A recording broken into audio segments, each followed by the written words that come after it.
बोलो श्री कृष्ण कन्हैया लाल की, सतगुरु महाराज की, श्री प्राणनाथ प्यारे की, महारानी बाईजुराज की, तीनों पुरी धाम की, समस्त सुंदर साथ की।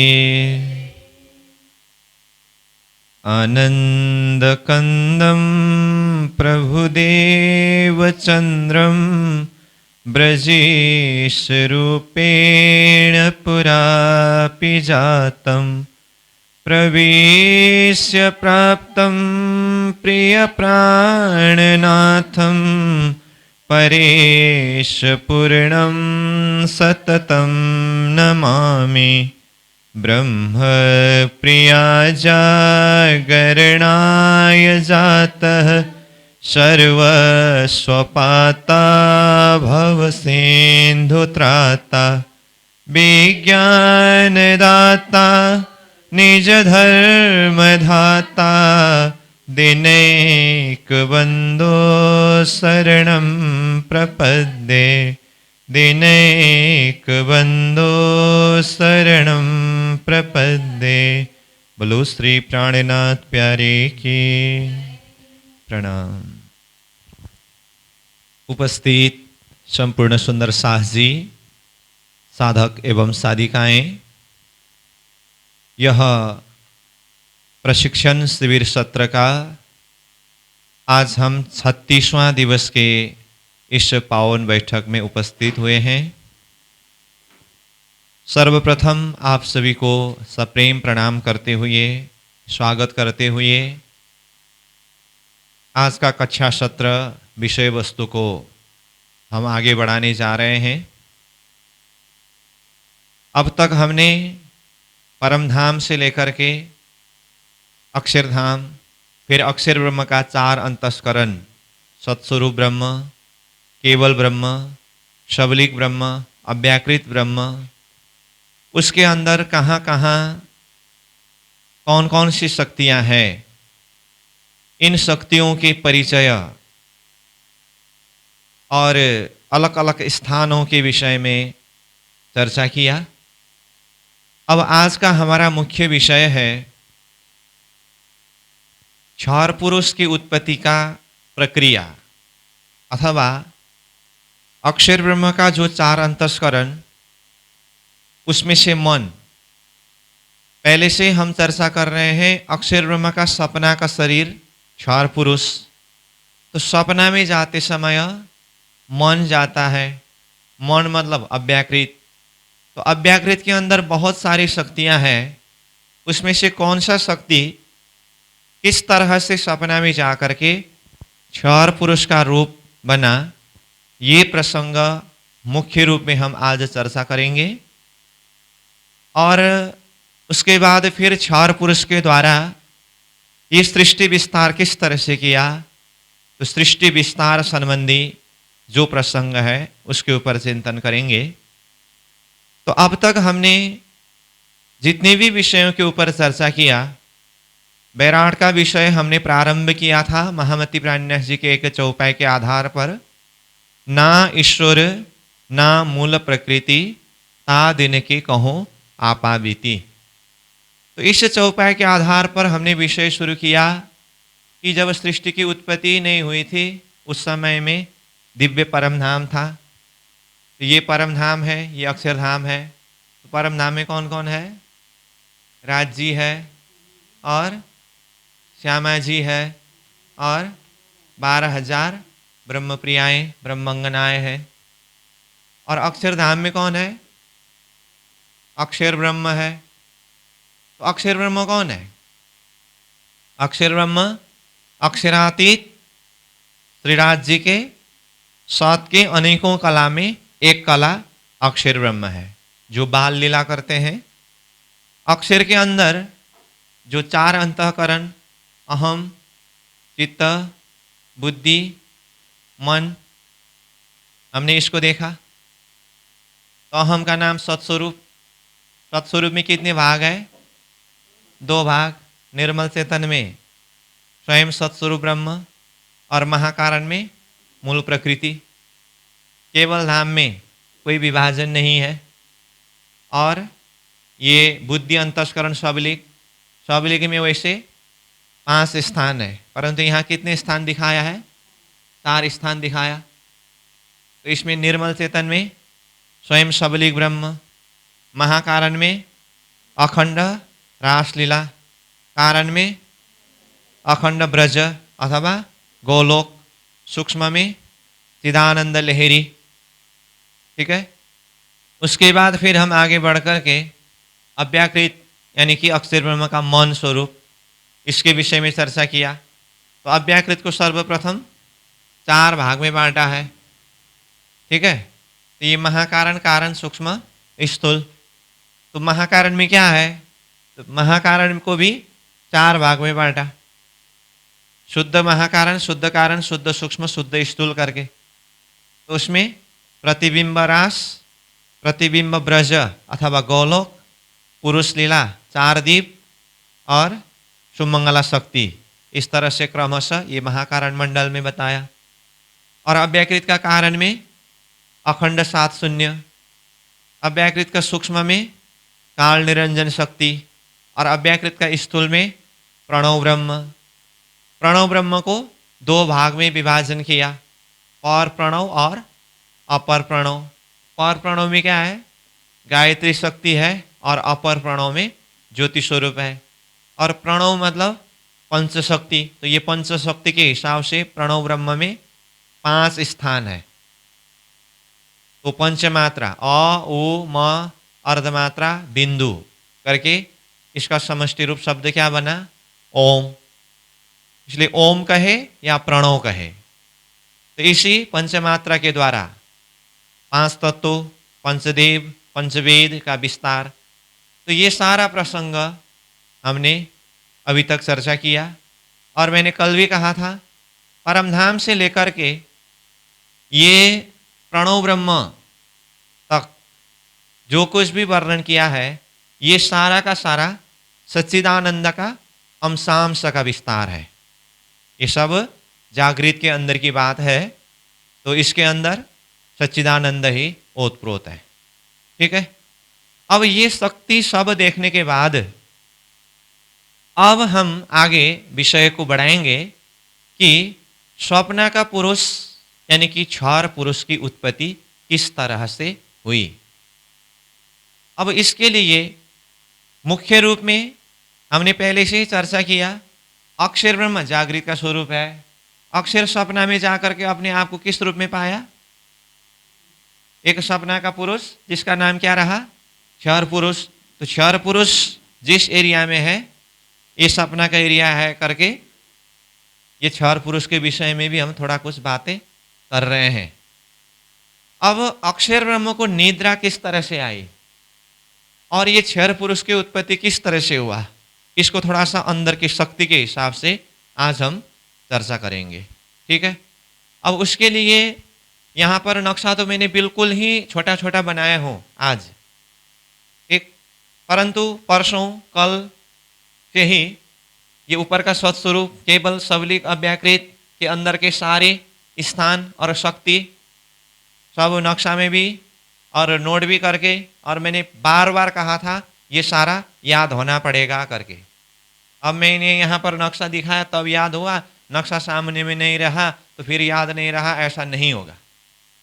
अब मैं परसों और कल जो वर्णन किया है, जिस जिस स्थान को देखा है हमने और जिस जिस स्थान में जो जो शक्ति है, उस शक्तियों के हिसाब से अब यहाँ पर सार रूप में ये क्षर पुरुष की उत्पत्ति के लिए कौन कौन सी शक्ति किस तरह से एक्टिव होकर के ये क्षर पुरुष की उत्पत्ति होने वाले हैं, उस विषय को मैं विशेष रूप से यहाँ पर बताऊंगा। तो देखिए, अब सबसे पहली बात फिर से हम ऊपर जाएंगे। अक्षर ब्रह्म को अक्षरातीत परब्रह्म परमात्मा ने आज का दिन 4:30 बजे के समय में फरामुशी का पर्दा डाला। ये बात हमने पहले चर्चा करके आए हैं। तो जैसे ही अक्षरातीत ब्रह्म ने फरामुशी का पर्दा डाला, तो यहाँ पर हमने एक चौपाई भी प्रयोग किया है। वो चौपाई क्या था? मोह, अज्ञान, भरमना, कर्म, काल और शून्य, ये नाम सारे नीद के निराकार निर्गुण। ये चौपाई है। अब फरामशी का पर्दा डालते ही अक्षर ब्रह्म भ्रमित होकर के सपना में गए करके हमने ये शब्द प्रयोग किया है। ये तो बिल्कुल सार बात है। तो सपना में जाने के लिए तो पहले नींद आना पड़ेगा। अक्षर ब्रह्म सपना में जा करके, सपना का पुरुष क्षर पुरुष बनने का मतलब सपना देखने से पहले क्या आना होगा? नींद आना होगा। तो ये जो चौपाई हमने प्रस्तुत किया, मोह, अज्ञान, भरमना, कर्म, काल और शून्य, ये नाम सारे नींद के निराकार निर्गुण। तो ये 9 गुण में से एक गुण नींद है कि नहीं? ये नींद प्रकट हुआ, यानी कि अक्षर ब्रह्म को एक निद्रा रूपी पर्दा डाल दिया। अब अक्षर ब्रह्म को निद्रा रूपी पर्दा डाल दिया करके कहते समय अक्षर के अंदर तो बहुत सारी शक्ति है। बहुत सारी शक्ति है मतलब सत्स्वरूप अक्षर के अंदर की ही बात है। केवल, सबलिक, अव्याकृत, ये जो अलग अलग भाग करके जो भी शक्ति हमने देखा ना, ये सारा का सारा अक्षर के अंदर की ही शक्ति है। तो वो निद्रा रूपी पर्दा, फरामशी का पर्दा शब्द जो हम प्रयोग कर रहे हैं, अक्षर ब्रह्म के हृदय अंतस्करण के ये पूरा शक्ति में से कहां पर अटैक किया, कहां पर असर किया? ये निद्रा रूपी पर्दा ने। तो ये चीज को हमें देखना है। ठीक है। तो विशेष करके सृष्टि उत्पत्ति के प्रसंग में अव्याकृत ही मुख्य है। अब वैसे मैंने एक बार कहा आपको, या अब मैं यहाँ पर ज्यादा नक्शा बड़ा नहीं बनाऊंगा करके, फिर भी आपको कंफ्यूज ना हो, इसीलिए क्षार पुरुष के उत्पत्ति प्रसंग में जितना जरूरत है उतने शक्तियों को मैं यहाँ पर थोड़ा सा नक्शा से ही शब्दों के द्वारा समझाने का प्रयास करूंगा। तो देखिए, ये सत्स्वरूप केवल को अभी छोड़ दीजिए। सबलिक के द्वारा थोड़ा कुछ अंकुर दिखाई देता है। सृष्टि विस्तार की शक्ति के लिए मैं बोल रहा हूं। और विशेष करके अव्याकृत का जो शक्ति है वो विशेष रूप से एक्टिव होकर के, जाहिर होकर के सृष्टि उत्पत्ति का कारण रूप बना है। इसीलिए मैं सीधा ये सबलिक वाला नक्शा यहां बना रहा हूं। जो जितना जरूरत है उतना ही बना रहा हूं, मैं बार बार बोल रहा हूं। ये क्या है? ये सबलिक। ठीक, ये वाला नक्शा मैं यहां ले आ रहा हूं। तो सबलिक बोलते ही, सबलिक को हमने कितने भाग में बांटा है? 4 भाग में। ठीक है। तो ये 4 भाग में बांटा। तो ये निर्मल चेतन है। निर्मल चेतन में स्वयं सबलिक ब्रह्म है, उसको अभी छोड़ दीजिए। महाकारण में अखंड रास है, उसको भी छोड़ दीजिए। कारण में अखंड ब्रज अथवा गौलोक है, उसको भी छोड़ दीजिए। सूक्ष्म जो है, ये सबलिक का क्या है? ये सूक्ष्म। तो ये सूक्ष्म में क्या है शक्ति? चिदानंद लहरी। क्या कहा? चिदानंद लहरी। सबलिक का सूक्ष्म में ये चिदानंद लहरी शक्ति है। चलो अब हम चलते हैं अव्याकृत में। ठीक है। अब ये अव्याकृत में 4 स्थान है। 4 स्थान में से ये महाकारण, ये कारण, ये सूक्ष्म, ये स्थूल। ध्यान देकर के समझना। अब मैं क्षर पुरुष यानी कि स्वप्ना का पुरुष उत्पत्ति होने का जो क्रम क्या है वो बता रहा हूं। हाँ। तो महाकारण, कारण, सूक्ष्म, स्थूल हुआ। ये भी हम पहले से ही चर्चा करते आ रहे हैं। अब महाकारण को देखिए। महाकारण को भी कितने भाग में बांटा है? 4 भाग में। शुद्ध महाकारण, शुद्ध कारण, शुद्ध सूक्ष्म और शुद्ध स्थूल है। उसमें से अब ये शुद्ध महाकारण को छोड़ दीजिए। अभी इसका सृष्टि के साथ में कोई संबंध नहीं है अभी के लिए। शुद्ध कारण को भी छोड़ दीजिए। शुद्ध सूक्ष्म में आइए। ये क्या है? शुद्ध सूक्ष्म। तो शुद्ध सूक्ष्म में कौन है? पुरुष लीला करके आया, पुरुष लीला, और 4 दीप करके आया है, उसमें से पुरुष लीला को लीजिए, ठीक है। अब शुद्ध स्थूल में आइए, शुद्ध स्थूल। तो ये शुद्ध स्थूल में कौन सी शक्ति की बात किया है हमने? सुमंगला शक्ति, सुमंगला शक्ति है। अब ये सुमंगला शक्ति के नाम से अव्याकृत का महाकारण का शुद्ध स्थूल में जो हमने देखा, ये सुमंगला शक्ति सदा सर्वदा यहां पर नहीं रहते हैं। अव्याकृत का महाकारण मंडल में जो शुद्ध स्थूल है, वो शुद्ध स्थूल में सुमंगला शक्ति सदा सर्वदा नहीं रहता है। तो ये सुमंगला शक्ति किस समय में प्रकट होते हैं?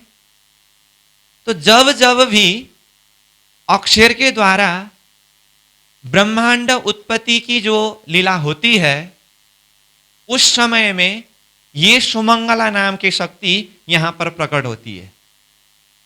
और जब ब्रह्मांड लय हुआ, और ब्रह्मांड लय होने के बाद फिर से ब्रह्मांड उत्पत्ति करने का जब वक्त ये लीला नहीं होती है, उस समय में यहां पर ये सुमंगला शक्ति नहीं रहती है।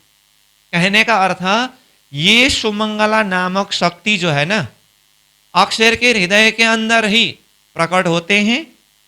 जिस शक्ति एक्टिव होकर के अनंत विश्व ब्रह्मांड बनाने के लिए इसका मुख्य कार्य है, और जब ब्रह्मांड लय हो जाता है, वो सुमंगला शक्ति उनका मूल स्थान जो है वहां जाकर के फिर समावेश हो जाता है। अब मैंने यहां पर शब्द प्रयोग किया, सुमंगला शक्ति का मूल स्थान वहां जाकर के समावेश हो जाते हैं करके कहा। तो सुमंगला शक्ति का मूल स्थान कहां है? तो पहले हमें यह जानना होगा। तो देखिए,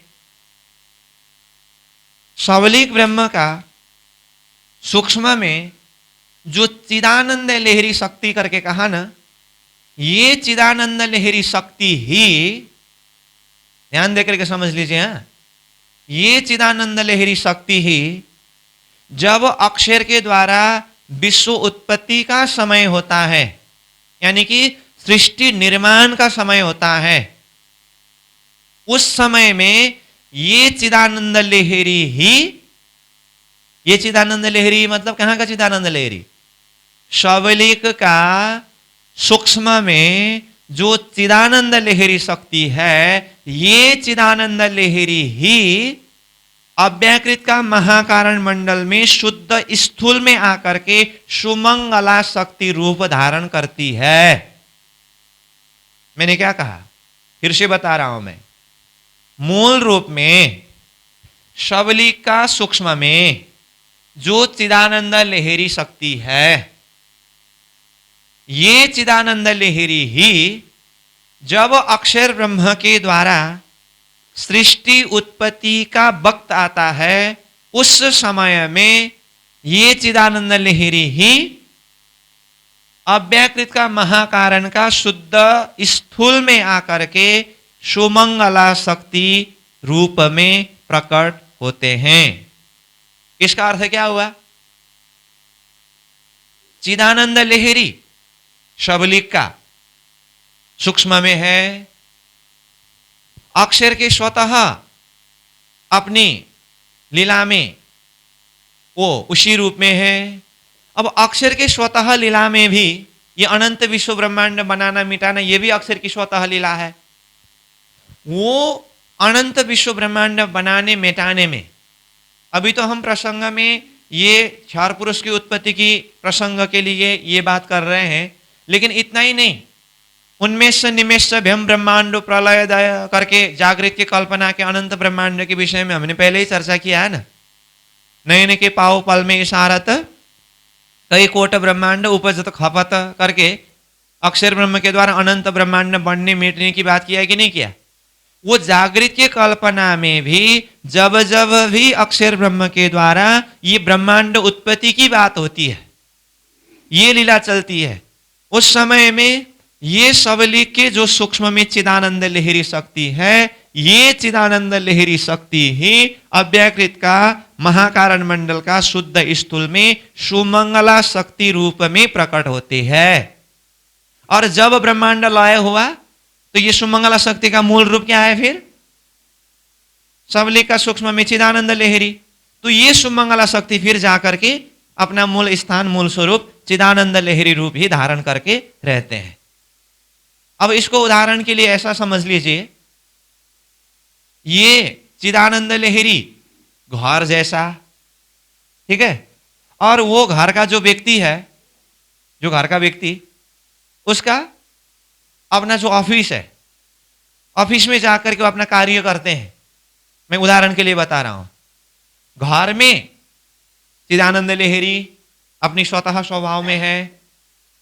जब उनका अपना कार्य करने का समय होता है ना, कहां जाकर के कार्य करते हैं? अपने ऑफिशियली कार्य, अपने ऑफिस में जाकर के कार्य करते हैं।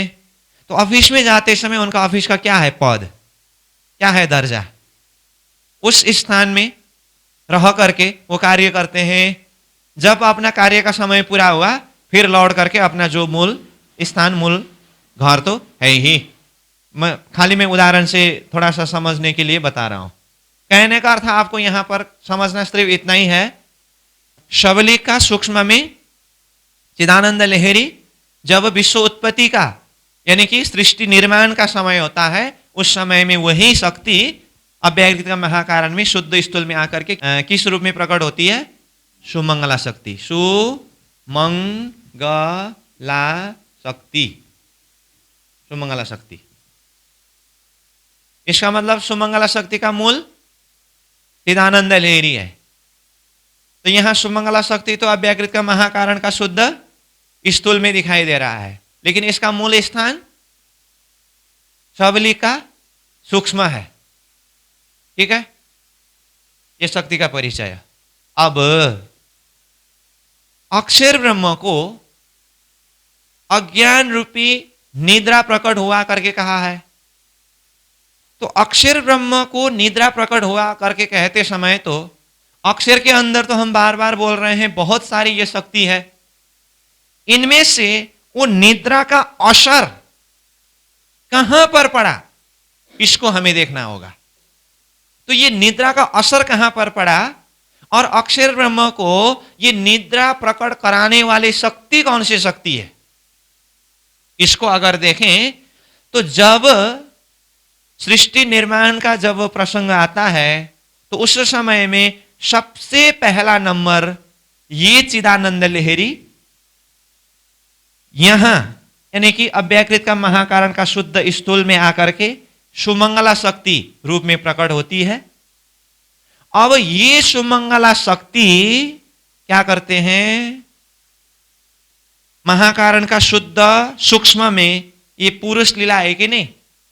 ये पुरुष लीला अक्षर ब्रह्म के द्वारा अनंत ब्रह्मांड बनने मिटने की जो बाल लीला का वर्णन, बाल लीला की जो वर्णन किया है ना हमने, वो बाल लीला अनंत ब्रह्मांड बनाने मिटाने वाली जो वृत्ति है अक्षर की, ये पूरा शक्तियों में से अव्यकृत का महाकारण मंडल में जो शुद्ध सूक्ष्म है, शुद्ध सूक्ष्म में ये पुरुष लीला में जो पुरुष शक्ति है, ये अक्षर का जो वृत्ति है, वो वृत्ति को ये सुमंगला शक्ति नामक शक्ति असर करता है और उसी असर के द्वारा ही वो वृत्ति मतलब अक्षर ब्रह्म के जो खेल बनाने वाले वृत्ति जो यहां पर पुरुष लीला के रूप में ये स्थान में है, वो शक्ति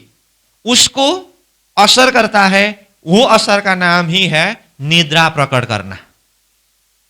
इसका अर्थ अक्षर ब्रह्म के हृदय में ये निद्रा प्रकट कराने वाली शक्ति का नाम क्या हुआ? सुमंगला शक्ति हुआ। और अक्षर के ये संपूर्ण स्थान और शक्ति में से एकदम वो निद्रा का असर कौन से स्थान में कौन सी शक्ति को होता है? अव्यकृत का महाकारण मंडल में शुद्ध सूक्ष्म में जो पुरुष लीला वाली जो शक्ति है, वो पुरुष शक्ति को सुमंगला शक्ति के द्वारा निद्रा प्रकट कराते हैं। तब जा करके अक्षर ब्रह्म का वो वृत्ति भ्रमित होकर के वो सपना में चले जाते हैं। इसका मतलब क्या हुआ?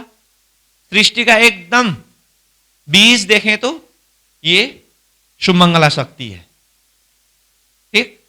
और ये सुमंगला शक्ति ने किसके ऊपर निद्रा प्रकट कराया अथवा किसको असर किया? ये पुरुष वृत्ति को। यहां से सृष्टि का बीज शुरू है। अब इसमें भी बिल्कुल सूक्ष्म रूप में अदृश्य रूप के शक्ति को अगर देखना हो तो चिदानंद लहरी से ही दिखाई देता है। लेकिन चिदानंद लहरी वहीं बैठ करके काम नहीं करते हैं, वो तो अव्याकृत में आकर के सुमंगला शक्ति रूप धारण करके एक्टिव होकर के काम करते हैं। इसलिए सृष्टि संबंधी जब बात होती है तो अव्याकृत यानी कि मौन के द्वारा ही प्रारंभ होते हैं, ठीक है। यहां तक तो बिल्कुल बीज रूप में देखना हो तो आपको शबलिक का ये सूक्ष्म चिदानंद लहरी से देखना होगा। और चिदानंद लहरी शबलिक का सूक्ष्म मतलब अंतस्करण के भाषा में ये सूक्ष्म क्या है? बुद्धि है। इसीलिए भले ही जाहिर होने में मन के द्वारा जाहिर हुआ हो, लेकिन सूक्ष्म रूप में बुद्धि को असर करते हैं पहले। इसलिए कहा ना, विनाश काले विपरीत बुद्धि करके कहा। जाहिर होते हैं मन से, लेकिन सूक्ष्म रूप में असर कहां होता है? शुरू में बुद्धि में। इसीलिए देखिए यहां पहला नंबर तो शबलिक ही अक्षर ब्रह्म का बुद्धि है। क्या कहा मैंने? पहला नंबर तो शबलिक ही अक्षर ब्रह्म का बुद्धि है। अब शबलिक के अंदर आए, शबलिक के अंदर प्रवेश करके देखें तो भी ये सूक्ष्म, जहां पर चिदानंद लहरी है, तो ये सूक्ष्म मतलब शरीर में सूक्ष्म, तो अंतस्करण में ये क्या है? बुद्धि। तो ये भी बुद्धि हुआ। उस हिसाब से देखें तो सूक्ष्म रूप में अंदर बुद्धि ही है, परंतु वहां पर जाहिर नहीं हुआ, असर नहीं दिखाई देता है। जब वो मन में जाकर के मतलब ये महाकारण मंडल में जाकर के अव्याकृत, ये अव्याकृत के महाकारण मंडल में जाकर के शुद्ध स्थूल में सुमंगला शक्ति रूप धारण किया और शुद्ध सूक्ष्म का पुरुष वृत्ति को ही असर किया। अब फिर इसमें भी देखिए, ये शुद्ध सूक्ष्म जो है ना, शुद्ध सूक्ष्म को अंतस्करण की भाषा से कहेंगे तो ये भी बुद्धि है कि नहीं? बुद्धि का स्थान में जो पुरुष लीला करने वाली शक्ति था ना, उसको असर किया सुमंगला शक्ति ने, ठीक है। चलो, अब ये तो हुआ सुमंगला शक्ति नामक एक शक्ति प्रकट होकर के अक्षर ब्रह्म के अंदर जो सृष्टि निर्माण करने वाली वृत्ति है, वो वृत्ति को भ्रम रूपी निद्रा प्रकट कराया। अब ये बात हम यहां इस तरह से जो बता रहे हैं, इसके लिए शास्त्रीय प्रमाण क्या है? तो शास्त्रीय प्रमाण है, पुराण संहिता ग्रंथ में कहा है, कुटस्थस्य हृदाकाशात् प्रादुर्भूता सुमंगला निद्रा मुत्पादयामाशा महामोह मयिम दृणाम। इस तरह से बताया है। कहने का अर्थ क्या हुआ? कुटस्थस्य हृदाकाशात्, कुटस्थ अविनाशी अक्षर ब्रह्म के हृदय आकाश में, हृदय आकाश कहने से तो अब ये सत्स्वरूप केवल सबलिक अव्याकृत सब हृदय है, हृदय अंतस्करण, वहां पर क्या शक्ति प्रकट हुआ करके कहा? कुटस्थस्य हृदयाकाशात् प्रादुर्भूता सुमंगला। देखिए, प्रादुर्भूता, प्रादुर्भाव हुआ, प्रकट हुए क्या? सुमंगला, सुमंगला शक्ति प्रकट हुए। तो सुमंगला शक्ति का स्थान हमने देखा, पूरा अक्षर ब्रह्म के हृदय आकाश में से सबली अव्याकृत, अव्याकृत का महाकारण मंडल, महाकारण मंडल का शुद्ध स्थूल में सुमंगला शक्ति रूप प्रकट हुआ। तो सुमंगला शक्ति का मूल कहां है? शबलिक का सूक्ष्म में चिदानंद लहरी, तो वो अव्याकृत का महाकारण में सुमंगला शक्ति नाम से आए। तो क्या कहा? प्रादुर्भूता सुमंगला, सुमंगला शक्ति प्रकट हुआ ना। अब ये सुमंगला शक्ति प्रकट होकर के इन्होंने क्या किया? निद्रामुत्पादयामाश महामोह महिम दृढ़ाम। निद्रामुत्पादयामाश, वो अक्षर ब्रह्म के जो सृष्टि विस्तार करने वाली वृत्ति, ये महाकारण का शुद्ध सूक्ष्म में जो पुरुष वृत्ति है, वो वृत्ति को असर किया। कैसे? निद्रामुत्पादयामाश, निद्रा उत्पन्न कराया, निद्रा प्रकट किया, अथवा अज्ञान रूपी निद्रा को प्रकट कराया। किसने? सुमंगला शक्ति ने। और वो अज्ञान रूपी निद्रा कैसे है? महामोह मयिम दृढ़ाम, निश्चय ही वो महामोह रूपी अज्ञान रूपी निद्रा है वो। इस तरह से शास्त्र ने अक्षर ब्रह्म के हृदय के अंदर सुमंगला नाम का शक्ति प्रकट होकर के अक्षर को ही, यानी कि अक्षर के वो खेल बनाने वाले वृत्ति को ही निद्रा प्रकट कराने की बात बताया है। वो यही की बात है। यहां तक ठीक है? चलो, ये हुआ मूल रूप में। अब यहां से ये शक्ति को किस तरह से हम नीचे उतारते उतारते, हमारा मुख्य ध्येय क्या है? क्षर पुरुष के रूप में सपना का पुरुष प्रकट करना है। लेकिन उसके लिए शक्ति कहां से शुरू हो रहा है, हम उसको देख रहे हैं। ठीक? अब यही पुरुष वृत्ति और ये सुमंगला शक्ति के बीच में जो तादात्म्यता हुआ, कहने का अर्थ सुमंगला शक्ति के कारण ये पुरुष वृत्ति को भ्रम रूपी निद्रा प्रकट हुआ। यहां तक ठीक है ना? अब इसका असर, अब ये जो जाहिर कहां से होते हैं? अव्याकृत का स्थूल में आइए। अब स्थूल को कितने भाग में बांटा है? 2 भाग में बांटा है। 2 भाग क्या क्या है? ये पर प्रणव है और ये अपर प्रणव है। ठीक है? ये पर प्रणव और ये नीचे वाला अपर प्रणव। यहां पर 2 भाग है। अब यहां से क्या होता है? ये सुमंगला रूप शक्ति का यहां से अब ये पुरुष वृत्ति और ये सुमंगला शक्ति, 2 शक्ति है ना, ये 2 शक्ति ही यहां से अब नीचे नीचे यानी कि ये स्थूल में पर प्रणव और अपर प्रणव में आता है।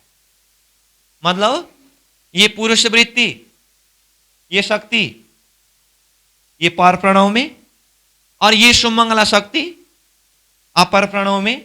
यहां तो सूक्ष्म रूप में है, अब ये जाहिर होने में थोड़ा सा यहां आकर के एक्टिव होता है। यहां पर जो 2 है ना महाकारण में, उसको यहां स्थूल में ला करके पर प्रणव और अपर प्रणव में समझना होगा। अब ये महाकारण से स्थूल में आते समय सीधा जंप मार के तो नहीं आया, तो कहां होके आया? अव्याकृत का कारण होके ही आया, अव्याकृत का सूक्ष्म होके ही आया। इसका अर्थ अव्याकृत का कारण में क्या है? अखंड 7 शून्य है, 7 शून्य है। इसका मतलब ये सुमंगला शक्ति और पुरुष शक्ति में जो एक भ्रम रूपी निद्रा प्रकट किया हुआ वृत्ति का असर, ये अखंड 7 शून्य में है कि नहीं? है ना? और यहां से फिर सीधा जंप मार के तो स्थूल में प्रणव ब्रह्म में तो नहीं गया, कहां होके गया? सूक्ष्म। सूक्ष्म में कौन है? काल निरंजन है, निरंजन, काल निरंजन में होके गया। दिखाई देता है प्रणव में, लेकिन मैं बोल रहा हूं ये डायरेक्ट यहां से प्रणव में नहीं गया, अंदर होके गया। अंदर मतलब ये कारण सूक्ष्म होके गया। तो उसके लिए पहले ही हमने एक उदाहरण के विषय में चर्चा किया था ना। मच्छर ने यहां काटा, मैसेज कहां पहुंचा? दिमाग में, और दिमाग ने हुक्म किया इंद्रिय को, हाथ को मारो। हाथ ने मार दिया, बेचारा मच्छर वहीं पर मर गया। तो यहां का जो दर्द यहां दिमाग को, ब्रेन को पता चला तो एक ही बार जंप मार के गया नहीं ना, अंदर होके गया है ना, लेकिन उसके लिए कितना फास्ट है। तो ऐसे ही समझना पड़ेगा। कहने का अर्थ शुरुआत है सुमंगला शक्ति से पुरुष वृत्ति को असर करना, और उसके बाद दिखाई देता है उसका थोड़ा कुछ असर ये प्रणव ब्रह्म में, परंतु अखंड सात शून्य यानी कि कारण से ये सूक्ष्म में काल निरंजन शक्ति होते हुए नीचे उतर करके गया है। ठीक है यहां तक। अब आइए ये प्रणव ब्रह्म में। प्रणव ब्रह्म में दो भाग है, एक पर प्रणव है, एक अपर प्रणव है। ठीक है। अब वो पर प्रणव और अपर प्रणव में कौन कौन सी शक्ति यहां पर लाएंगे? सुमंगला शक्ति का जो शक्ति है उसको यहां अपर प्रणव में, और ये पुरुष शक्ति जो है उसको पर प्रणव में लाइए। ठीक। यहां पर तो बिल्कुल बीज रूप में है। यहां पर मतलब कहां? अव्याकृत का महाकारण मंडल में सुमंगला शक्ति का प्रकट होना और वो पुरुष शक्ति को निद्रा प्रकट करना, वो तो बिल्कुल ही अंदर गुफा के अंदर है, बीज रूप में ही है। अब वो थोड़ा सा जाहिर हुआ दिखाई देता है कहां से? स्थूल से। स्थूल मतलब अव्याकृत का मन, प्रणव ब्रह्म से। अब ये प्रणव ब्रह्म में जितनी भी शक्ति आया है, अब यही शक्ति विस्तार होकर के क्षर पुरुष की उत्पत्ति होनी है। तो अब तक मैंने जो कहा यहां तक आपको समझ में आया? कहां से शुरू किया मैंने आज बात? शबलिक का स्थूल में चिदानंद लहरी से शुरू किया। शबलिक का सूक्ष्म से, शबलिक का सूक्ष्म में चिदानंद लहरी, वहां से शुरू किया। ठीक। चिदानंद लहरी को अव्यकृत का महाकारण का शुद्ध स्थूल में सुमंगला शक्ति रूप में प्रकट किया।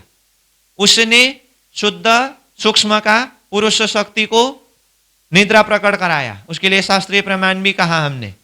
और वही शक्ति अखंड सात शून्य यानी कि अव्याकृत का कारण से होते हुए और नीचे उतर करके अव्याकृत का सूक्ष्म में काल निरंजन शक्ति से होते हुए अव्याकृत का स्थूल में प्रणव ब्रह्म के अंदर आया।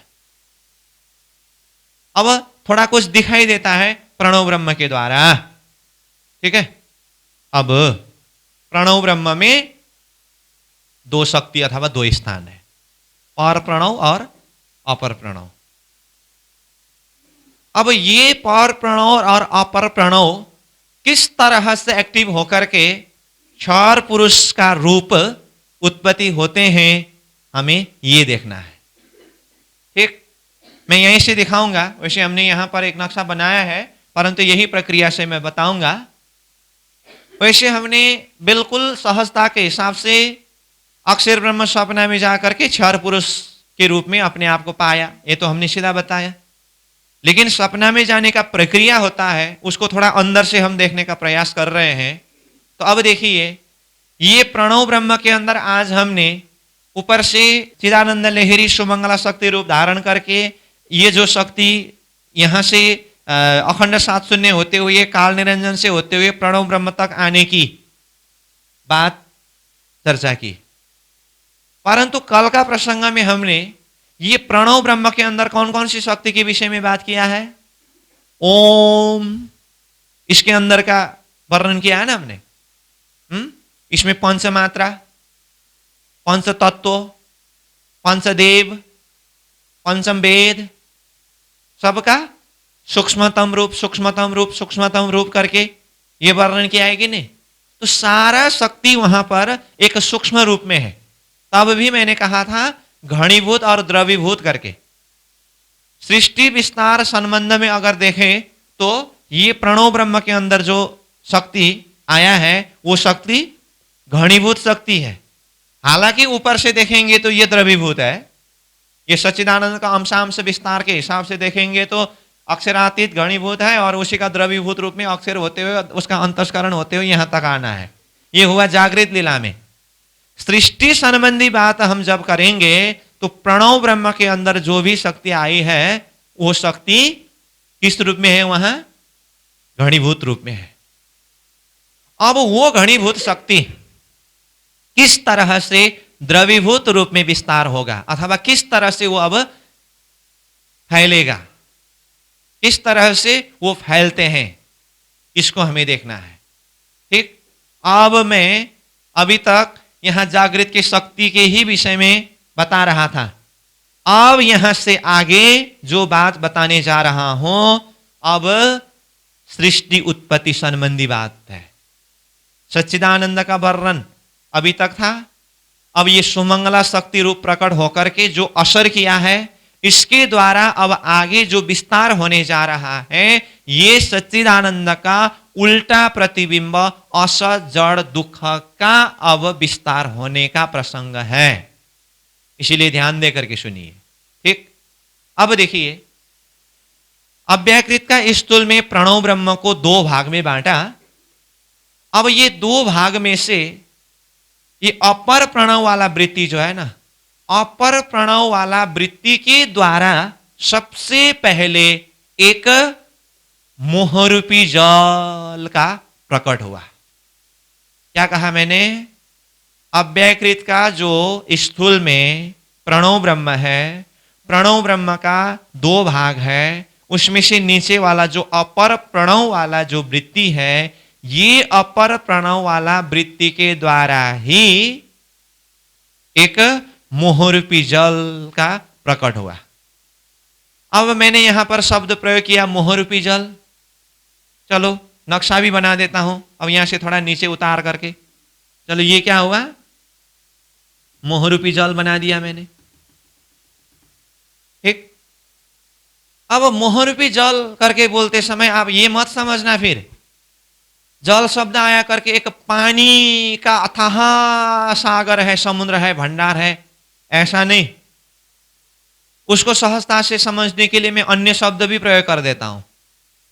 अपर प्रणव वाली वृत्ति के द्वारा सर्वप्रथम मोहरूपी जल का प्रकट हुआ करके मैंने कहा ना। अब ये मोहरूपी जल कहते समय मोहरूपी जल कैसे होते हैं, अगर ऐसा आया तो आपको सहजता से समझने के लिए मैं वही चौपाई के आधार पर अन्य शब्द को प्रयोग करूंगा। मोहरूपी जल का अर्थ है वो चौपाई।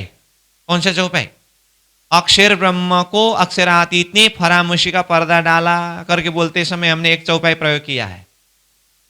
मोह, अज्ञान, भरमना, कर्म, काल और शून्य, ये नाम सारे नीद के निराकार निर्गुण। इसमें जो 9 गुण का जो शब्द आया है ना, 9 शब्द, प्रत्येक शब्द को निकाल करके आप वो समुद्र के लिए नाम दीजिए।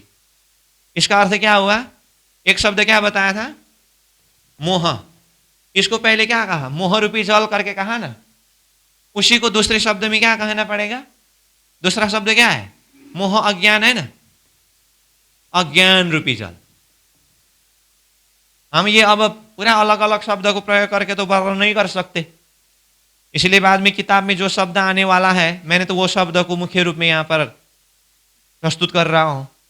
फिर भी आपको फिर मोहरूपी जल बोलते समय पता नहीं ये क्या है, कैसा है, पूरा पानी का समुद्र बना है तो वो पानी का ही समुद्र है, मोहरूपी जल शब्द प्रयोग किया। लेकिन उसको और चिंतन करने के लिए सहज पड़े, इसीलिए मैं बोल रहा हूं मोहरूपी जल को दूसरे शब्द में हम क्या भी कह सकते हैं? अज्ञान रूपी जल। अपर प्रणव के द्वारा सर्वप्रथम अज्ञान रूपी जल का सागर उत्पत्ति हुआ करके भी बोल सकते हैं। अब यहां पर सागर शब्द आया, मोहरूपी सागर। तो सागर शब्द प्रयोग करने का अर्थ सिर्फ पानी होने से ही सागर होता है ऐसा नहीं। सागर कहने का अर्थ मैंने क्या बोला? सागर कहने का अर्थ सिर्फ पानी का अथाह भंडार को ही सागर कहते हैं ऐसा नहीं। सागर शब्द का प्रयोग कहां पर होता है? जहां पर जो वस्तु, जो विषय अथवा जो तत्व हमारे समझ से, हमारे दिल दिमाग से परे है। परे है मतलब जिसको शब्द में वर्णन नहीं कर सकते हैं, नाप तौल नहीं कर सकते हैं, बेहिसाब है, अपरंपार है, उसको सागर शब्द प्रयोग करते हैं। इसलिए परम नामी प्राणनाथ जी ने 8 सागर का वर्णन किया है ना। 8 सागर में पहला सागर क्या है? नूर सागर। तो संक्षिप्त रूप में धाम वर्णन का प्रसंग में हमने पहले चर्चा करके आया ना। नूर का सागर कैसा होता है? नूर मतलब प्रकाश। तो नूर का सागर, तो नूर तो तरल नहीं है ना, जल नहीं है ना, लेकिन उसको भी सागर शब्द प्रयोग किया। कहने का अर्थ जहां देखे वहां नूर ही नूर का अथाह भंडार होने से उसको नूर सागर शब्द प्रयोग किया। ऐसे यहां पर मोह सागर, मोह का इतनी अथाह भंडार जिसका कोई पारवार ही नहीं है, उसी को मैंने मोह सागर कैसे समझे? तो दूसरा शब्द प्रयोग किया। अच्छा, आप अज्ञान शब्द से समझ सकते हैं तो अज्ञान रूपी सागर करके मानिए। तो अज्ञान का सागर कहने का मतलब इतनी अज्ञान, इतनी अज्ञान, इतनी अज्ञान, जिस अज्ञान का कोई पारवार ही नहीं है, सीमा ही नहीं है। अज्ञान ही अज्ञान का विस्तार है, वो अज्ञान का सागर है। ठीक है। अगर इतने से भी नहीं हुआ तो तीसरा शब्द प्रयोग करिए, मोह अज्ञान भ्रम। भ्रम ये किसका सागर है? भ्रम का सागर है। अज्ञान के कारण ही तो भ्रम होता है। इतने से भी नहीं हुआ तो और क्या क्या शब्द प्रयोग करेंगे? कर्म, काल, शून्य। और शून्य का सागर है वो। शून्य मतलब क्या है? कुछ भी नहीं है, शून्य। ये नाम सारे नीद के। चलो शब्द क्या आया? और एक शब्द क्या आया? नींद शब्द आया। अब देखिए तो नींद का सागर, अपर प्रणव वाला वृत्ति के द्वारा सर्वप्रथम एक नींद का सागर प्रकट हुआ करके बोलते समय नींद तो सब जानते हैं, और वो सागर मतलब उसको तो बताने की जरूरत ही नहीं। जब नींद आती है, अपने को भी देखिए ना, जब नींद आता है ना, चारों तरफ नींद ही नींद है। तो नींद का सागर नहीं हुआ? कभी कभी पढ़ने के लिए बैठते हैं ना, आज इतना पढ़ के पूरा करके ही सोऊंगा, अथवा आज इतने चौपाई को याद करके ही सोऊंगा करके योजना बनाते हैं। पढ़ते पढ़ते जब नींद आने लगता है ना, हा, राज्य के स्वरूप श्रृंगार का चिंतन करते रहिए आप। जब नींद आ जाती है ना, आपके राज्य का स्वरूप श्रृंगार का चिंतन तो कहां से कहां पहुंचा देंगे। नींद ने इतना ज्यादा स्थान लिया, इतना असर किया, बस नींद आया तो उसी का सागर हुआ कि नहीं हुआ? कभी कभी भोजन किए बिना लोग सो जाते हैं, क्यों? नींद का सागर ने बहा दिया, उसको खाने का भी कुछ ख्याल नहीं रहता है। समझ में आई बात? तो नींद का सागर बोलते समय समझ सकते हैं ना। अब एकदम जागृत अवस्था में जब नींद नहीं आती, उस समय में तो नींद का सागर कैसा होता है, ऐसा लगेगा। हाँ, रात को जब अपना सोने का समय होता है, उससे थोड़ा सा आगे तक इसी कारण बस सोने को नहीं मिले। उसमें भी अगर ऐसे क्लास हो, बैठे बैठे जिधर देखे उधर नींद, कभी इधर कभी इधर कभी इधर कभी उधर। तो नींद का सागर देखिए ना, सागर मतलब अथाह, जिधर देखे वही। ठीक है। तो इस तरह से ये 9 गुण के द्वारा ही आप चिंतन करिए। मैं तो थोड़ा सा चिंतन करने के लिए, समझने के लिए सहज पड़े इसीलिए बता रहा हूं, क्योंकि मोह सागर करके बोलते हैं। मोह सागर कैसे होते हैं? जैसा हो सकता है, लेकिन नींद तो हमारा डेली रूटीन का प्रैक्टिकल उदाहरण है, प्रत्यक्ष प्रमाण है वो। नींद का सागर हम रोजाना दर्शन करते हैं। इसीलिए अक्षर ब्रह्म का मन अव्याकृत, अव्याकृत का भी मन प्रणव ब्रह्म, प्रणव ब्रह्म में जो 2 स्थान है वो अपर प्रणव, वो अपर प्रणव वाला वृत्ति के द्वारा सबसे पहले क्या हुआ? नींद रूपी सागर का प्रकट हुआ। कहिए, अज्ञान रूपी सागर का प्रकट हुआ। कहिए, उसी को बाद में किताब पढ़ते समय विशेष करके मोह रूपी सागर शब्द प्रयोग किया है। ठीक है। तो आपके दिल दिमाग में मैंने इतना कहा तो शायद एक मोहरूपी सागर प्रकट होने के विषय में कुछ एक परिकल्पना हुआ। मोहरूपी सागर का प्रकट कराने वाली ये शक्ति कौन सी शक्ति है? ये प्रणव ब्रह्म में अपर प्रणव वाला वृत्ति है। ठीक है। हाँ, अब ये मोहरूपी सागर के अंदर एक निर्जीव अंडा तैरने लगा। निर्जीव अंडा तैरने लगा मतलब अब एक अज्ञान रूपी सागर के अंदर, अज्ञान के अंदर भी एक विचार का तैरना होता है। तो यहां पर अब एक एक शब्द में ज्यादा व्याख्या करने लगेंगे तो फिर यही विषय मुश्किल पड़ेगा। इसलिए इसका प्रक्रिया जो है मैं सीधा सीधा वो प्रक्रिया बताऊंगा, उसके बाद इस विषय में फिर आगे थोड़ा कुछ चर्चा करेंगे। तो सबसे पहले हमने कहा अपर प्रणव वृत्ति के द्वारा मोहरूपी जल का प्रकट हुआ। वो मोहरूपी जल में क्या प्रकट हुआ? एक निर्जीव अंडा प्रकट हुआ और वो निर्जीव अंडा मोहरूपी जल में तैरने लगा। तो ये मोहरूपी जल और निर्जीव अंडा कहां से प्रकट हुआ है? अपर प्रणव वाला वृत्ति से प्रकट हुआ है। अब ये निर्जीव अंडा मोहरूपी जल में तैरते तैरते तैरते तैरते कितना समय व्यतीत हुआ? 1000 साल व्यतीत हुआ, ऐसा वर्णन आता है। कितने साल? ये मोहरूपी जल के अंदर 1000 वर्ष, 1000 वर्ष तक तैरता रहा। ठीक। और उसमें 3 शब्द आता है, काल, कर्म और स्वभाव। काल, कर्म, स्वभाव। जानते हैं ना? काल समय, कर्म उसका कर्म और स्वभाव उसका अपना स्वभाव। ये सब देखते हुए कितने साल तक ये निर्जीव अंडा मोहरूपी जल में तैरता रहा? 1000 वर्ष तक।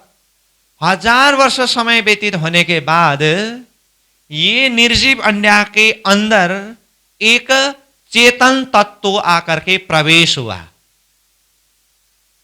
क्या कहा मैंने अभी?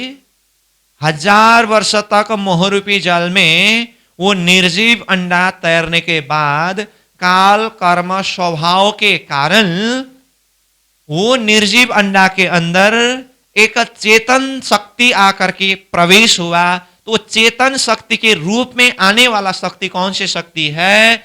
ये प्रणव ब्रह्म के अंदर जो 2 स्थान है, अपर प्रणव और पर प्रणव, जिसमें से अपर प्रणव के द्वारा मोहरूपी जल और ये निर्जीव अंडा प्रकट हुआ था। और ये 1000 वर्ष तक मोहरूपी जल में निर्जीव अंडा तैरता रहा। काल, कर्म, स्वभाव के द्वारा 1000 साल के समय व्यतीत होने के बाद इसके अंदर ये ऊपर का पर प्रणव है ना, पर प्रणव का शक्ति ही इसके अंदर क्या हुआ? एक चेतन शक्ति के रूप में ये निर्जीव अंडा में प्रवेश हुआ। क्या प्रवेश हुआ? चेतन रूप प्रवेश हुआ।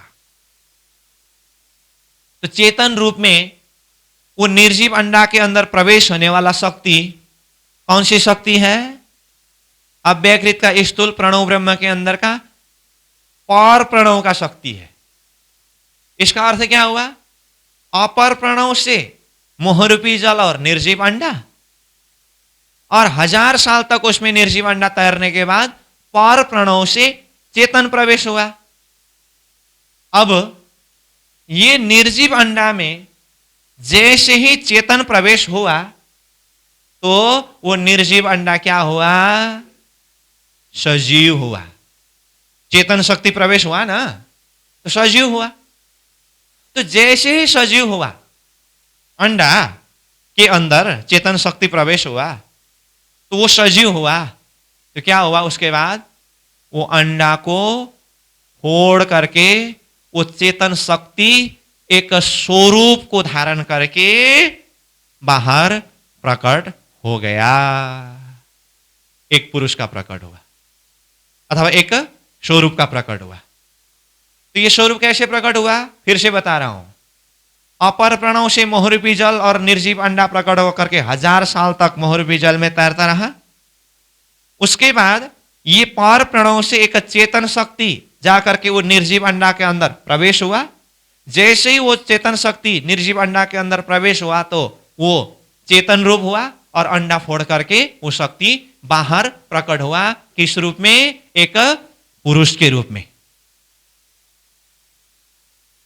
ठीक है, तो यहां पर अब ये निर्जीव अंडा को क्या बना देता हूं मैं? एक सजीव पुरुष बना देता हूं। ये देखो, सजीव पुरुष है ये। ठीक, अब ये पुरुष का प्रकट होते ही, ये पुरुष अभी चेतन रूप है ना, सजीव है ना, तो इन्होंने क्या किया? अपने स्थान और अपने आप को जानना चाहा। ये मेरा स्थान क्या है, मैं कौन हूं? बेचारा ने जान नहीं पाया। क्यों नहीं जान पाया? वो स्वयं अज्ञान के अंदर, भ्रम के अंदर, देखिए ना, मोह के अंदर, अज्ञान के अंदर, भ्रम के अंदर, नींद के अंदर प्रकट हुआ है। बेचारा वो कैसे जान पाएगा अपने आप को, अपने स्थान को? तो जब वो पुरुष ने अपने आप को ही जान नहीं पाया, तो अपने आप को उन्होंने क्या समझा? असत सा, मैं तो असत हूं, क्योंकि मैंने अपने आप को जान नहीं पाया, अपने स्थान को जान नहीं पाया। ठीक, अब चलो, उन्होंने तो अपने आप को जान नहीं पाया, अपने स्थान को जान नहीं पाया। अब वही पुरुष को अब कोई नाम देकर के समझना होगा। तो वो पुरुष का नाम क्या है? जो पुरुष इस तरह से प्रकट हुए, इस तरह से प्रकट हुए, मतलब ये अपर प्रणव का वृत्ति मोहरूपी जल रूप में गया, और 1000 साल तक तैरने के बाद ये चेतन शक्ति प्रवेश हुआ और एक पुरुष का प्रकट हुआ।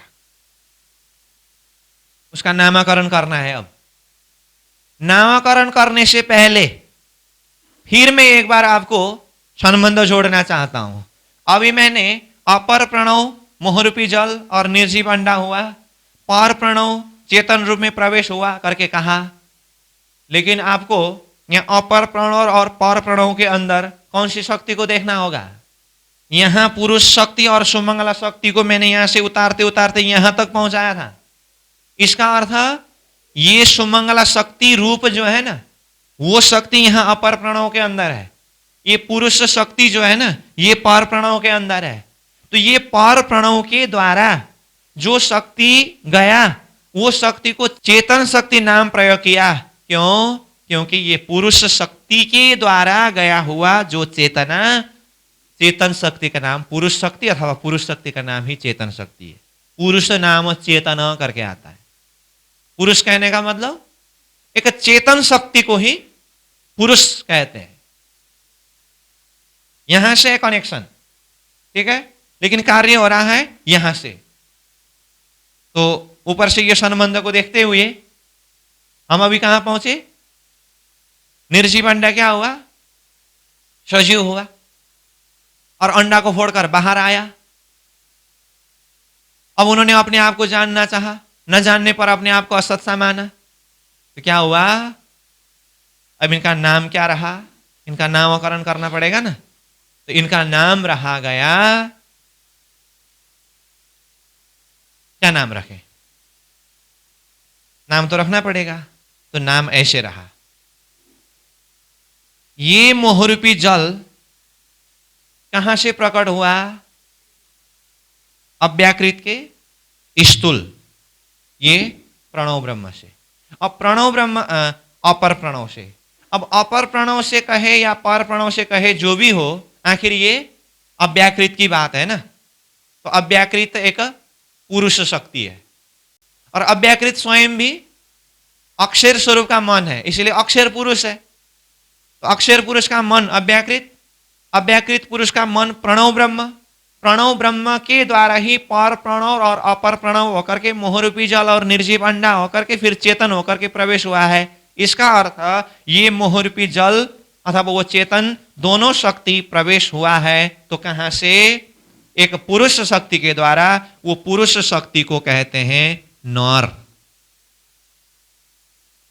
प्लस उनके द्वारा क्या प्रकट हुआ? ये मोहरूपी जल। तो मोहरूपी जल को अथवा पानी को संस्कृत में क्या कहते हैं? नार कहते हैं। नार, नार का अर्थ है पानी। नर अव्याकृत पुरुष के द्वारा अब अव्याकृत पुरुष के द्वारा मतलब पर प्रणव अपर प्रणव सब अव्याकृत का ही है ना। अव्याकृत पुरुष के द्वारा उत्पत्ति नार मोहरूपी जल प्लस में जिस पुरुष का प्रकट हुआ, अब उसका घर कहां हुआ? वो मोहरूपी जल ही उसका घर हुआ कि नहीं हुआ? किसी भी व्यक्ति का जन्म एक जगह में होता है और वो बड़ा होने के बाद कार्य क्षेत्र कहीं भी हो,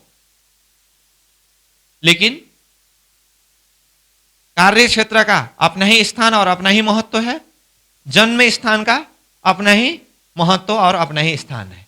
इसीलिए अपना जन्मभूमि और कार्य भूमि कहते कि नहीं कहते? जहां कहीं भी जा करके रहे एकदम संपन्न होकर के, लेकिन जन्म स्थान छोटा सा एक झोपड़ी भी हो, फिर भी वो जन्म स्थान का महत्व कुछ अलग सा होता है। इसीलिए ये पुरुष का जहां पर प्रकट हुआ अथवा मनुष्य भाषा से कहे तो जन्म हुआ, तो उनका मूल घर क्या है? वो मोहरूपी जल ही है ना। तो घर को संस्कृत में अयन कहते हैं। क्या कहते हैं? अयन कहते हैं। अयन मतलब घर। तो क्या कहा मैंने? अयन, अयन। नर, नर किसके लिए कहा? अव्याकृत पुरुष के द्वारा प्रकट हुआ नार मोहरूपी जल पानी में जो पुरुष प्रकट हुए, उन्होंने वो पानी को ही, वो मोहरूपी जल को ही अपना अयन घर बनाया। इसीलिए नर प्लस नार plus Ayan is equal to, इनका नाम क्या पड़ा? शब्द क्या बना? नारायण।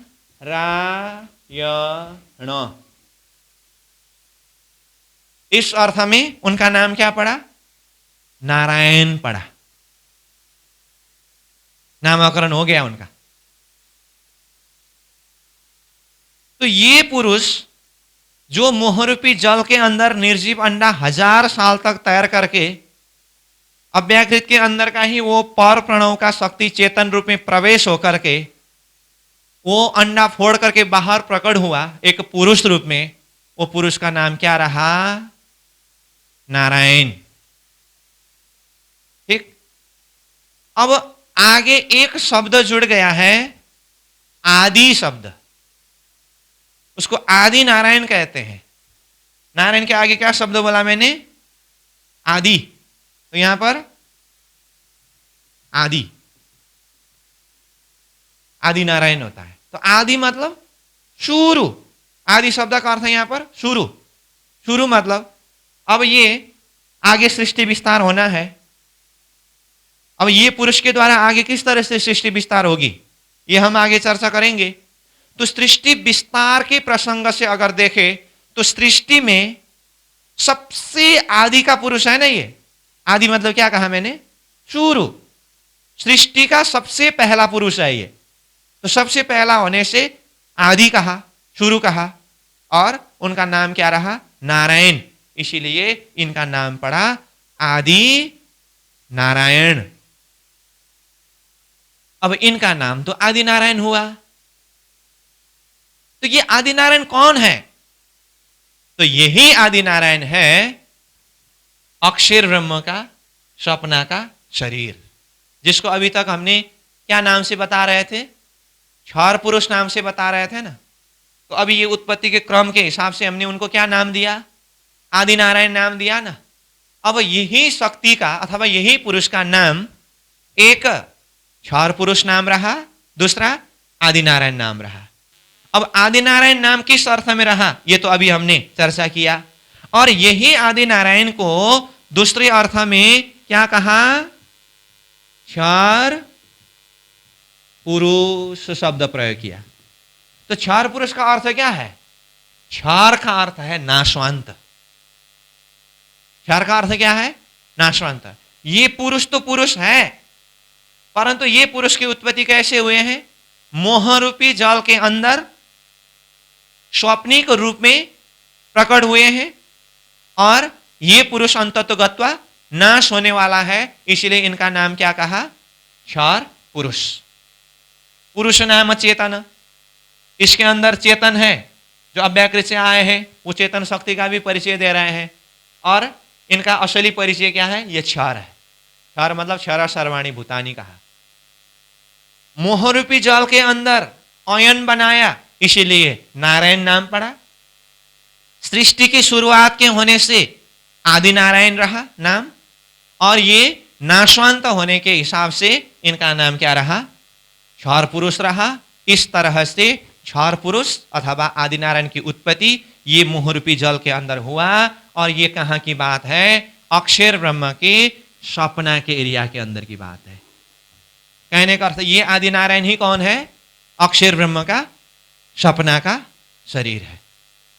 तो ऊपर हमने कहा था ना, अव्याकृत का महाकारण मंडल में सुमंगला शक्ति रूप प्रकट होकर के ये पुरुष वृत्ति को निद्रा उत्पन्न कराया करके कहा था ना, यही निद्रा प्रकट करा करके प्रणव ब्रह्म के ऊपर असर करके वो निद्रा के द्वारा सपना के रूप में इस तरह से ये पुरुष की उत्पत्ति हुई।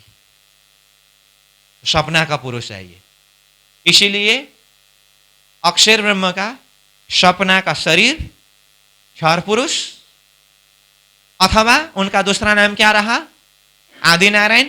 उत्पत्ति का प्रक्रिया ये है अभी जो बताया। तो कुछ दिन पहले से ही हम अक्षर ब्रह्म का सपना का शरीर क्षर पुरुष करके तो चर्चा कर ही रहे थे, और ये नक्शा में यहाँ पर था। तो आज मैंने यहाँ पर थोड़ा सा बड़ा एरिया बना करके दिखाया।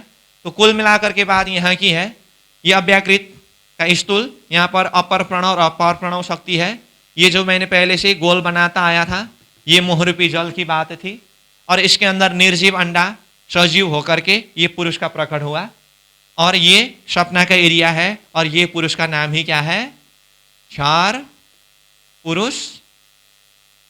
क्षर पुरुष अथवा इनका नाम ही क्या है? आदि नारायण। तो बताइए, आदि नारायण और क्षर पुरुष में क्या फर्क है? आदि नारायण और क्षर पुरुष में क्या फर्क है? शब्द का ही फर्क है। यही शक्ति आदि नारायण है, यही शक्ति क्षर पुरुष है। तो बताइए, अक्षर पुरुष और क्षर पुरुष में क्या फर्क है? अक्षर ब्रह्म का सपना का शरीर का नाम क्षर पुरुष है। तो फिर अक्षर पुरुष और आदि नारायण में क्या फर्क है? भाषा वही है। अक्षर ब्रह्म का सपना का शरीर आदि नारायण है। तो इस तरह से आदि नारायण की उत्पत्ति हुई। अभी मैंने जो प्रक्रिया बताया, ठीक है, ये प्रसंग मैंने किसके आधार पर बताया? ये है गुरुजी मंगलदास जी की जो छोटी सी किताब आत्मा सोपान, जिस विषय में हमने पहले भी कहा था। आत्मा सोपान के अंदर गुरुजी ने ये अव्याकृत के द्वारा आदि नारायण अथवा क्षर पुरुष की उत्पत्ति होने के विषय, अभी हम जिस प्रक्रिया से बातें कर रहे हैं, ये प्रक्रिया वो आत्मा सोपान ग्रंथ में है। और यहाँ ये विराट विज्ञान दर्पण किताब में भी ये आत्मा सोपान का वो वाला प्रसंग जो भी है, इसको इसी किताब में रखा है, शुरुआत का प्रसंग में ही। इसलिए अभी मैंने जिस क्रम से बताया वो क्रम अब यहाँ ये विराट विज्ञान दर्पण किताब के पेज नंबर 11 यहाँ पर ऊपर, अब आगे अव्याकृत अक्षर के स्वप्न संसार का विस्तार, निराकार, स्वप्न का ब्रह्म, मोह, अज्ञान, भ्रम, कर्म, काल, शून्य, नींद, निर्गुण, निरंजन करके है। और ये लाइन जो है ये आराम से पढ़ेंगे। तो अभी जो प्रक्रिया हमने यहां से चर्चा किया, ये प्रक्रिया सारा इसमें है। ठीक है, फिर भी मैं एक बार पढ़ देता हूं, बाद में तो पढ़ना है, लेकिन ये प्रसंग में अभी अभी पढ़ेंगे तो समझ में आएगा। तो जैसे यहां पर कहा, अव्याकृत अक्षर का प्रतिबिंब मोहरूपी समुद्र में पड़ा। यहां शॉर्टकट में है भाषा, उसी को थोड़ा खुलासा किया है यहां हमने। तो अव्याकृत अक्षर का प्रतिबिंब मतलब अव्याकृत, या ब्रैकेट में है अक्षर, तो अक्षर का मन है अव्याकृत, उसका प्रतिबिंब मोहरूपी समुद्र में पड़ा शब्द आया। तो प्रतिबिंब तो प्रतिबिंब, लेकिन कौन से शक्ति का प्रतिबिंब कहा हमने?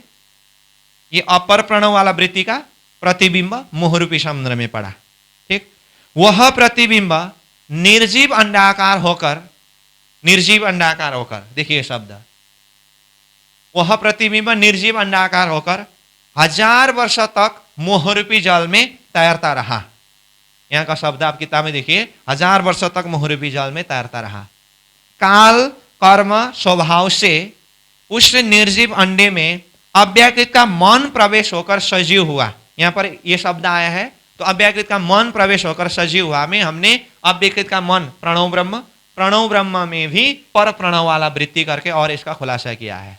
अव्याकृत का मन प्रवेश होकर सजीव हुआ और अंडे को फोड़कर बाहर आया। अब अपने स्थान और अपने आप को जानना चाहा। किसने? वो पुरुष ने जो अभी अभी प्रकट हुए हैं। न जानने पर अपने आप को असत सा माना, अपने आप को जान नहीं सका तो अपने आप को असत सा माना। तब नर अव्याकृत, यहां आत्मसोपान के शब्द की भाषा को मैं बता रहा हूं, नर अव्याकृत से पैदा नार मोहरूपी जल में अयन घर बनाया, तब नारायण नाम हुआ। अब नारायण ने अपने को अकेला देखकर, अब ये नारायण जो है ना, इधर ले आइए, ये नारायण ने अपने को अकेला देखकर एको हम बहुश्याम, मैं एक हूं अनेक हो जाऊं, ऐसी इच्छा की। तब इच्छा शक्ति पैदा हुई करके अब ये आदि नारायण अथवा क्षर पुरुष ने अपने आप को अकेला देखने के बाद इन्होंने एकोहम बहुश्याम, इसका अर्थ क्या है? मैं एक हूं अनेक हो जाऊं, इस तरह से इच्छा प्रकट किया तो इच्छा शक्ति पैदा हुई। अब वही इच्छा शक्ति के द्वारा ये क्षर पुरुष अथवा आदि नारायण के द्वारा पूरा ये स्वप्निक सृष्टि विस्तार हुआ। यहां तक ठीक है? तो ये आदि नारायण का परिचय अथवा क्षर पुरुष का परिचय है। अब लास्ट पॉइंट में बताता हूं, ये आदि नारायण के अंदर कौन कौन सी शक्तियां हैं, क्योंकि इनके द्वारा सृष्टि विस्तार तो करना है। इनके अंदर कौन कौन सी शक्तियां हैं? तो पहला नंबर, अपर प्रणव का प्रतिबिंब बोलने का अर्थ, अपर प्रणव के अंदर जो जितनी भी शक्ति है ना, वो सारा शक्ति उनके अंदर है। और पर प्रणव के द्वारा चेतन रूप में वो शक्ति प्रवेश हुआ है, इसीलिए वो पर प्रणव के अंदर का शक्ति भी सारा वो क्षर पुरुष आदि नारायण के अंदर है। कहने का अर्थ, कल हमने वो प्रणव ब्रह्म के अंदर की शक्ति में जो विस्तार किया था ना, ओम शब्द को विस्तार किया था ना, पंचमात्रा, पंचतत्व, पंचदेव, पंचवेद, ये सारा शक्ति को सूक्ष्मतम सूक्ष्मतम सूक्ष्मतम करके कहा था ना, ये सारा का सारा शक्ति ये प्रणव ब्रह्म के द्वारा आदि नारायण के अंदर सूक्ष्म रूप में आया है। लेकिन फर्क क्या है? प्रणव ब्रह्म तक आते समय वो सारा शक्ति सच्चिदानंदमय है। यहां से आगे ये क्षर पुरुष के अंदर आते समय सच्चिदानंद का ठीक उल्टा प्रतिबिंब असत जड़ दुख में से होकर के है, क्योंकि ये स्वप्न रूप है ना, उल्टा प्रतिबिंब शब्द प्रयोग किया ना, इसीलिए यहां प्रणव ब्रह्म में जो शक्ति है सूक्ष्म रूप में, वो संपूर्ण शक्ति ये क्षर पुरुष आदि नारायण के अंदर आया है। क्योंकि एक ओम बहुश्याम करते समय उसी को स्थूल रूप में विस्तार करना है, शक्ति तो वही है, परंतु फर्क क्या कहा? सच्चिदानंद का उल्टा। अब ये नींद के अंदर असत जड़ दुख होकर के आया है। तो इस तरह से ये प्रणव ब्रह्म के सारी शक्ति को उल्टा प्रतिबिंब के रूप में ये क्षर पुरुष आदि नारायण के अंदर स्टोर करके रखे। तो अभी हमने ये क्षर पुरुष की उत्पत्ति, जो अक्षर ब्रह्म का सपना का शरीर है, इनकी उत्पत्ति के विषय में बातें की। तो आज का हमारा समय पूरा हो चुका है, तो आज को हम यहीं पर रखेंगे। तो इसको बहुत आप चिंतन करिए, मनन करिए। बात सार रूप में है, ज़्यादा विस्तार वाली बात नहीं है, फिर भी मैंने पूरा क्लास लगा करके एक एक चीज को बार बार दोहरा करके बताने का प्रयास किया हो। इसका अर्थ इसको तत्वतः हमें समझना होगा।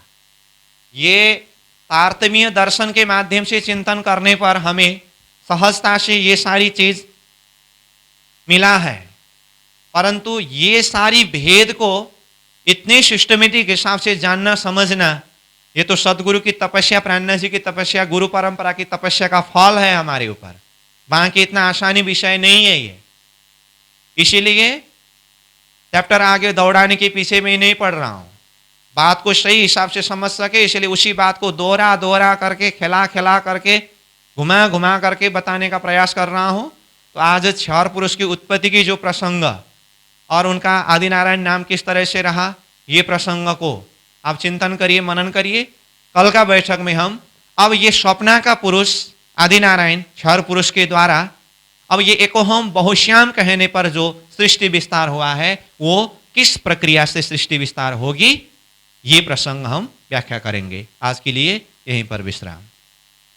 पूर्णमदः पूर्णमिदं पूर्णात् पूर्णमुदच्यते पूर्णस्य पूर्णमादाय पूर्णमेवावशिष्यते। प्रणाम।